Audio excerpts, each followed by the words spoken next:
حضرت خواجہ سراج الدین کی خانقاہ میں ایک آدمی فتو نامی بالکل ان پڑھ جاہل تھا، اسے قرآن بھی نہیں پڑھنا آتا تھا، مگر جب حضرت کی خدمت میں رہنے لگ گیا تو ان کو وہاں پر کئی ایکڑ زمین ملی ہوئی تھی۔ فتو کہنے لگا، حضرت اگر پہاڑ کو فلاں جگہ سے کاٹ دیا جائے تو یہ پانی رخ بدل لے گا اور آپ کی زمین کارآمد بن جائے گی۔ حضرت نے فرمایا، یہ تو بہت مشکل کام ہے۔ کہنے لگا، آپ اجازت دیں۔ وہ فتو کہنے لگا، اچھا۔ حضرت نے اس کی سچی طلب دیکھتے ہوئے اجازت دے دی۔ چنانچہ فتو نے کدال یعنی وہ کئی جس کو کہتے ہو ہاتھ میں لی اور وہاں جا کر چٹانوں کو توڑنا شروع کر دیا۔ لوگ آ کر پوچھتے، فتو کیا کر رہے ہو؟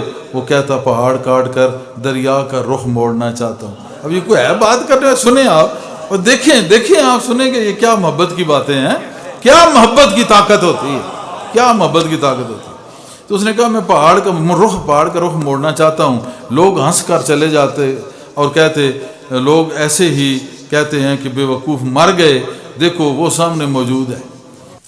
اچھا، فتو کسی کی بات پر کان نہ دھرتا، کسی کی بات پر فتو کان نہ کرتا، بس اپنے کام میں لگا رہتا۔ تیشے کی ہر ضرب ایسی ہوتی جیسا کہ وہ دوست کے وصل کا جام پی رہا ہو۔ ہر تیشے کے وہ جو مارتا نا، جیسے محبت کا ایک کٹورا مل رہا اسے، جام کا ایک کٹورا۔ اچھا، وہ تیشے مار رہا تھا اور محبت کی لذتیں اٹھا رہا تھا۔ ایک وقت آیا کہ پہاڑ کا حصہ کٹ گیا اور دریا کا رخ بدل گیا اور حضرت کی زمین قابل کاشت ہو گئی، قابل کاشت ہو گئی۔ اس واقعہ کے کچھ دن بعد حضرت نے مکان بنوانے تھے، چنانچہ مستری کام پر لگا دیے۔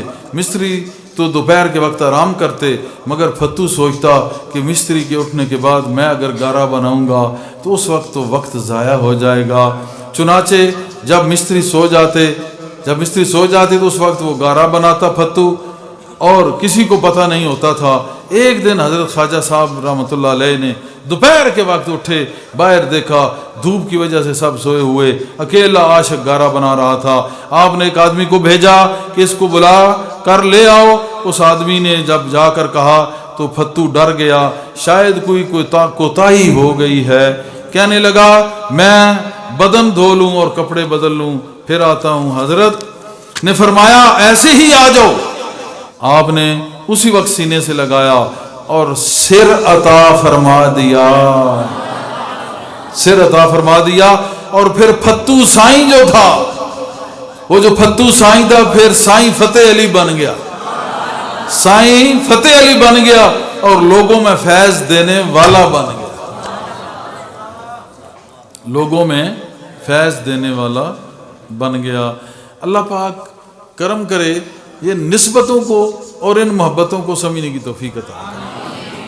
میں کہتا ہوں بڑے لوگ آتے ہیں مگر سمجھ نہ آئی تو آنا پھر اور ہے، لیکن ماشاءاللہ یہ تو سمجھدار بیٹھے ہیں، اور اسی وجہ سے تو یہ جو آتے ہیں ہر سال، کوئی سمجھ ہے تو تب بھی، کوئی عطا ہے تو تب بھی، کوئی گھونٹ جو ہے وہ میخانہ محمدی کا پیا ہے تب بھی، کوئی مستی کا جام حاصل ہوا ہے تب بھی، ایسے تو نہیں۔